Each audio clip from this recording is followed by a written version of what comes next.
આગળ જોઈએ આપણે. Dr. Mackey, thank you, Anuj. I hope I'm audible over here, there. And I like this question. If sharing is missing, both children and parents are responsible. Professor મેકી એમ કહે છે કે આભાર અનુજ, મને આશા છે કે ત્યાં સૌ મને સાંભળી શકો છો. અને હા, મને આ પ્રશ્ન ગમ્યો જો બાળકો અને પાલકો વચ્ચે વિનિમય ન થતો હોય ત્યારે.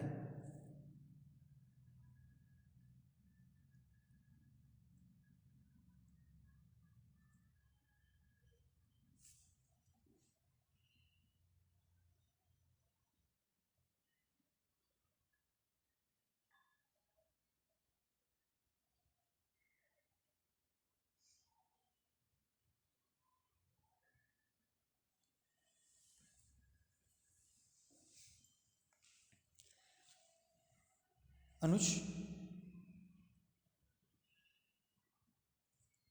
આભાર અનુજ, મને આશા છે કે તમે તમે મને સાંભળી શકો છો. અને હા, મને આ પ્રશ્ન ગમ્યો છે. જો બાળકો અને પાલકો વચ્ચે વિચાર વિનિમય ન થતો હોય તો તે માટે બંને લોકો જવાબદાર છે. વિચારોનું આદાન પ્રદાન એક કુટુંબને એકી સાથે જોડી રાખે છે.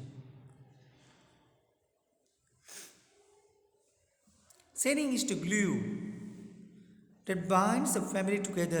Generally, adolescents at this age find it uncomfortable to share all the details related to their lives.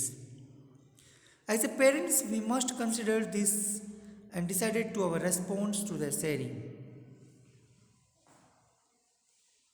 વિચારોનું આદાન પ્રદાન એક કુટુંબના એક સાથે જોડી રાખે છે.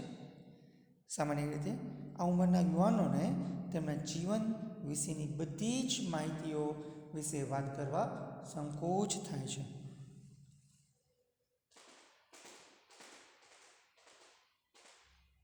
However, children must read the intention of parents.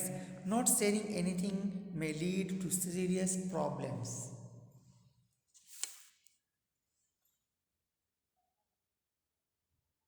આવા નકારાત્મક પ્રતિભાવ અને ઉપદેશ બાળકોને નિરુત્સાહી કરે છે અને બાળકો પણ પાલકોને ઉદ્દેશ સમજવો જોઈએ. કશી જ વાત ન કરવાથી ઘણા ગંભીર પ્રશ્નો ઊભા થાય છે. Anuj, I think this question is obviously for the dietitian. Dear, can you tell us whatever you enjoy eating most?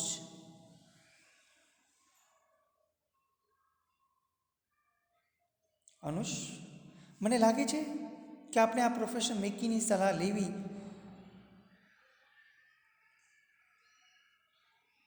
Manoj, આભાર. પ્રોફેસર મેકી તમારો કિંમતી સમય લીધો. પ્રોફેસર મેકી, વિદ્યાર્થીઓ અને પાલકો વચ્ચે વાતચીત હંમેશા આનંદ આવે એ અનુજ બધા વિદ્યાર્થીઓના શુભેચ્છાઓ ઉજવે છે.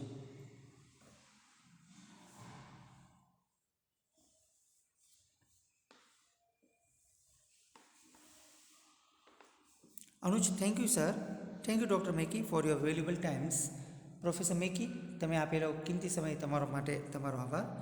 Dr. Mackey, it is always a pleasure to interact with students and parents. Anuj, my best wishes to the students. Have a bright future ahead. વિદ્યાર્થીઓ અને પાલકો સાથે વાતચીતમાં હંમેશા આનંદ આવે છે. અનુજ, બધા જ વિદ્યાર્થીઓ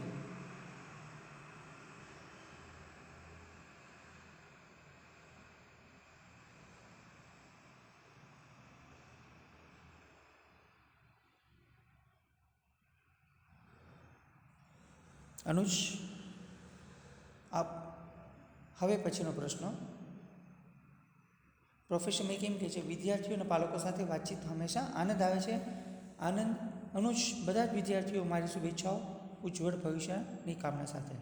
અનુજ, હવે પછીનો પ્રશ્ન વિદ્યાર્થીઓમાંથી students 1. Sir, maybe I am feeling hungry right now because my parents don't allow me to eat what I enjoy. Sir, કદાચ અત્યારે મને ભૂખ લાગી હોય કારણ કે મારા પાલકો મને મનગમતું ખાવા દેતા નથી.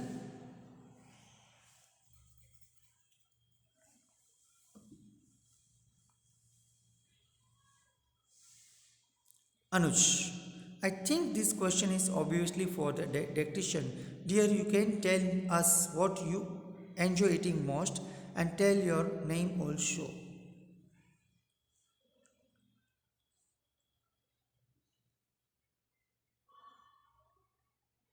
અનુજ, મને લાગે છે કે આ પ્રશ્ન સ્વાભાવિક રીતે જે આહારશાસ્ત્રી માટે છે.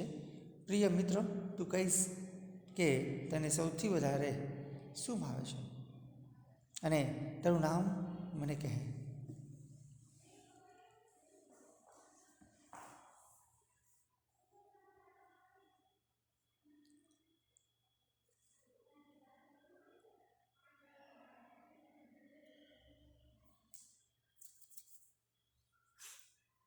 Anuj. Student 1, my name is Priyansi and oh, madam, I love pizza with double cheese, die for dabili with butter of cheese, dream for burger. My favorite pastime is crunchy wafers with cold drinks, but my mom serve me hospital khana.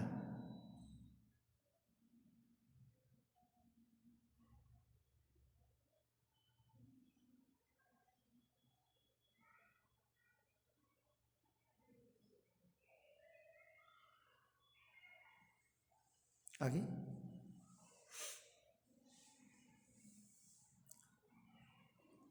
My favorite pastime is crunchy wafers and with cold drinks, but my mom save me hospital khana. Is there any relation between studies and the food I eat? I really wonder.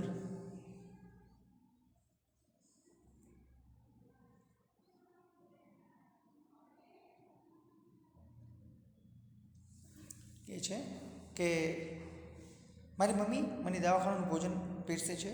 શું મારા અભ્યાસને મારા ખોરાક સાથે કંઈ સંબંધ છે તે મને સમજાતું નથી. Dr. Shroff, Priyansi, you look real foodie. I like your spontaneity, dear. Yes, there is a direct relationship between the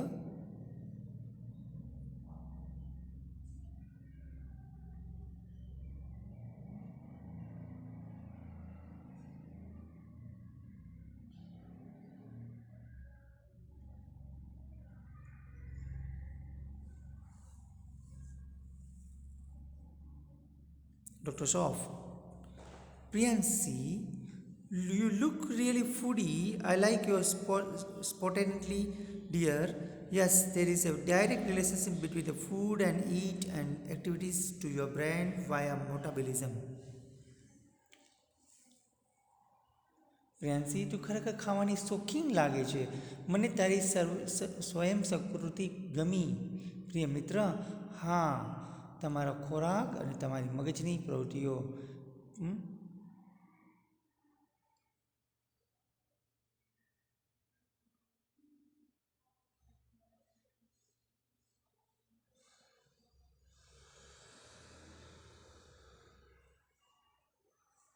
આગળ.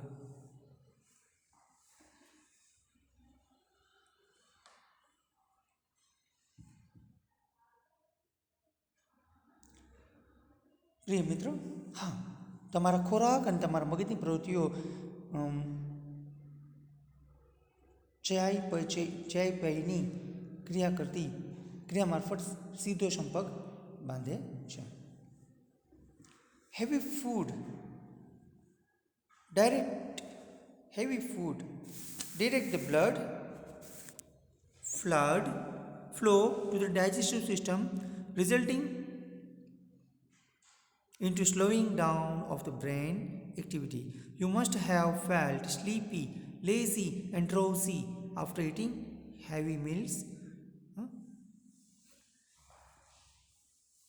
કે છે ભારે ખોરાક લોહીનો પ્રવાહને પાચન તંત્ર તરફ દોરે છે. પરિણામે તમારા મગજની પ્રવૃત્તિઓ ધીમી પડે છે. ભારે ખોરાક ખાધા પછી ઊંઘ પણ આવે છે.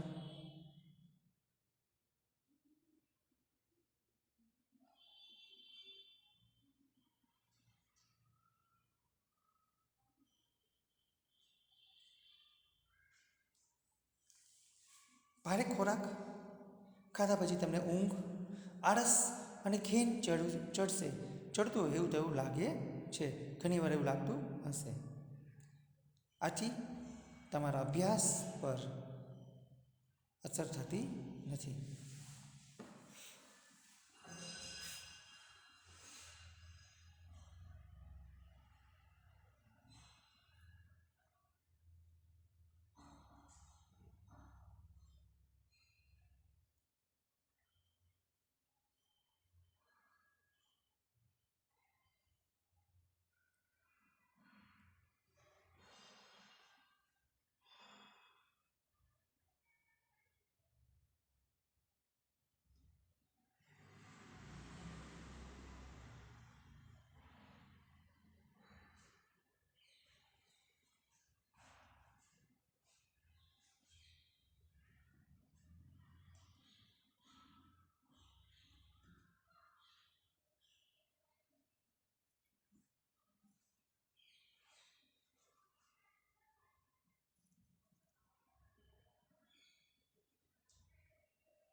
આગળ જોઈએ.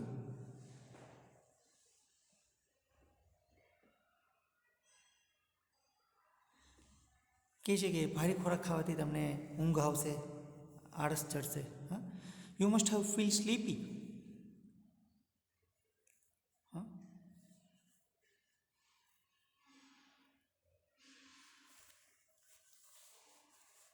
doesn't this affect your study?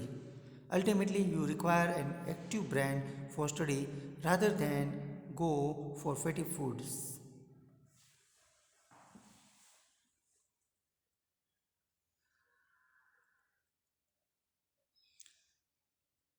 ભારે ખોરાક ખાધા પછી તમને ઊંઘ અને આળસ તો આવે છે અને ખેંચ ચડે છે તેવું ઘણી વાર લાગ્યું હશે. આથી તમારા અભ્યાસમાં તેમની અસર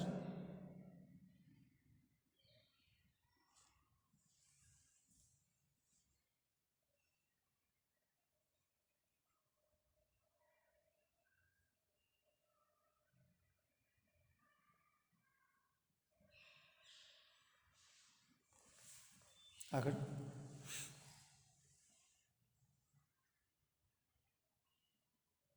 Rather than going to fatty foods, prefer to like that light, easy and digest food with enough of our soup, juice, dal, milk, chas, oblique lassi, etc.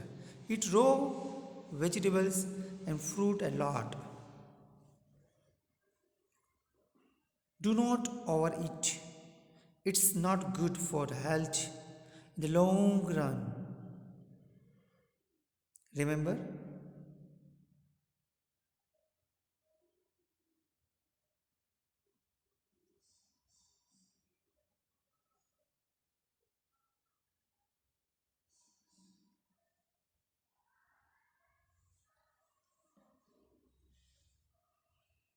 it is not good for the healthy and long.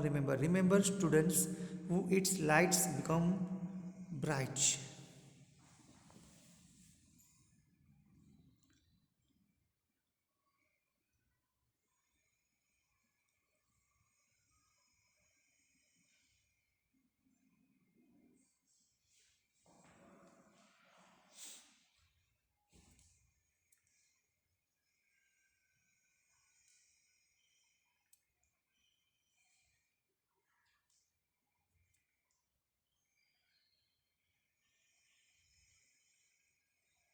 આળસ અને ઘેનનું ઊંઘ ચડે છે ઘણીવાર. આથી તમારા અભ્યાસ પર અસર થતી નથી.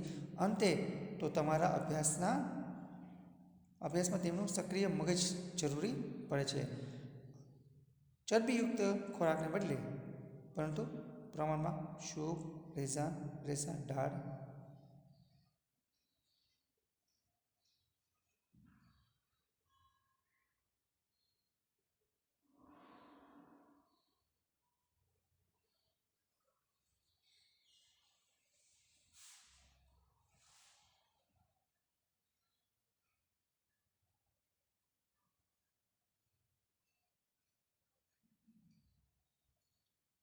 અંતે ચરબીયુક્ત ખોરાકને બદલે સૂપ, રસ, દાળ, દૂધ, છાશ, લસ્સી જેવા હળવો અને સુપાચ્ય ખોરાક લેવાનો પસંદ કરો.